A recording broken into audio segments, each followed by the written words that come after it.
Hi there. Today we're going to be looking at Hebrews 11, and the entire chapter of Hebrews 11 is teaching us about faith.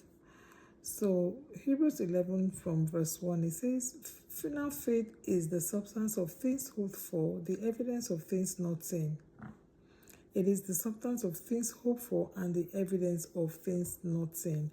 So, as believers, when we come to Christ, we already have a measure of faith that has been deposited to us by God Himself. He gives us a measure of faith. And so, this allows us to believe that Christ is. Now, let's go to chapter 2, verse 2. Verse 2 says, for by it elders obtain good report. But for verse 3, he says, through faith we understand that the worlds were framed. You and I were not there, but because of faith, through faith that has been given to us by God Himself, we understand that the world were framed by the word of God. So that things which are seen were not made of things which do appear. The world didn't just spring up. Things just didn't just appear. We understand through faith that they were they were all formed. Everything in the world was formed by the word of God. And that's because of the measure of faith, the amount of faith that has been deposited to us by God Himself. Now, we're not supposed to leave this faith at that level. We're supposed as believers to grow our faith. That's why we have weak faith, strong faith, and some faith that are just started, that are just there. So we are encouraged as believers to grow our faith by what? How do we grow our faith? By listening to the word, by connecting to God.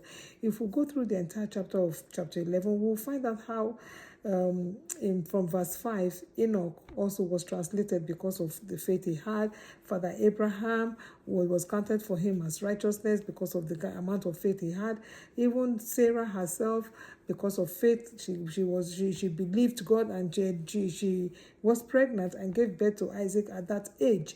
Rahab herself, because of the amount of faith that she had, she trusted the God, and then and covered or shielded the spies from being attacked. She hid them. And because of faith also that Noah went with instructions from God, built the ark and put all his family there. He didn't see the rain. He walked based on instruction. He exercised his faith. So this is faith coming into play. So how do we connect? How do we increase our faith? Because again, we are supposed to develop this faith. How do we develop or increase our faith? By connecting to the word. Constant connection to the word. Romans 10:17 says that faith comes by hearing, hearing by the word of God. What are you hoping